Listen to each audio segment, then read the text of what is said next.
When God gives us the opportunity, let us be wise to use that opportunity well.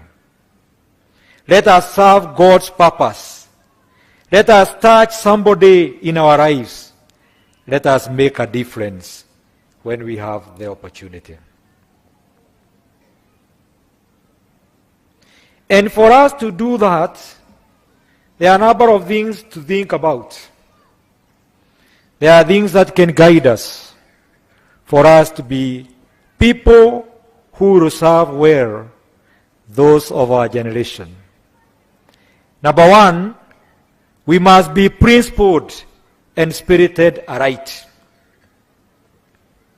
Mundu gutugatira Ngai na atumire mweke uria Ngai amuhete no mwaka akorwo ti mundu ukuagwo ni ruhuho rwa muthemba uyu na muthemba uyu ungi.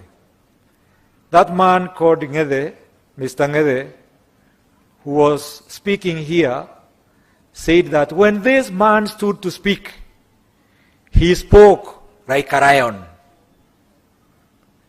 He was a man who had the courage.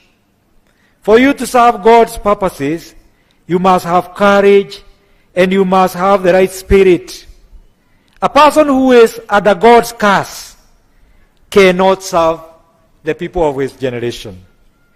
Mundu ohana tari mundu murume ndangihota gukenia Ngai na gutungatira andu ao tondu ndangika maundu magikenia Ngai. So if you want to serve, you must have the right spirit. You must do what God wants you to do. Number two, you cannot serve the people in your generation if you are that kind of a person who is a self-seeker.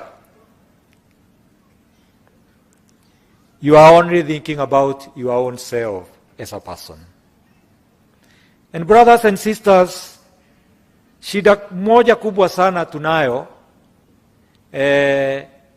ni when we become self-seekers. Siku moja nilisimama pahali na tulikuwa tunaongea na msee mwingine, hata siwezi nikamkumbuka jina lake, na tulikuwa tunaongea juu ya shida ya nchi hii kama nchi zile zingine, na tulikuwa akaniambia, askofu, usiwe na shida sana.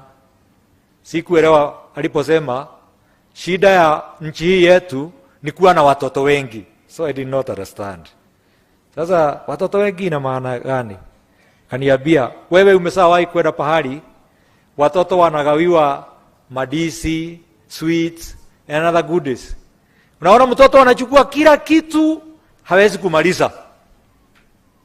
Akaniambia hiyo ndio shida ya watu wengi wa nchi hii. To be a self-seeker, not looking for the welfare of others. Aria muguthikagiria rugano ruria twathomerwo wega ni anake a muthuri uyu na mwathoma wega haria utongoria wa muthuri uyu wambiriirie kuria andu megutura maririkanaga baba wanyu ni undu ari mwarimu mwega. Riria ndiroka mathiko maya ndiraririkanagio ni andu aria moe baba wanyu mweshimiwa, thukuru iria athomithirie na uria athomithagia wega, and you captured that in your story. When he had a board of management meeting at Githunguri Girls, you told us, is when a delegation came to meet him, asking him, volunteer yourself to come and lead us and look at our welfare. I can be a very, very, very useless bishop if all I'm thinking about is my own selfish ideas.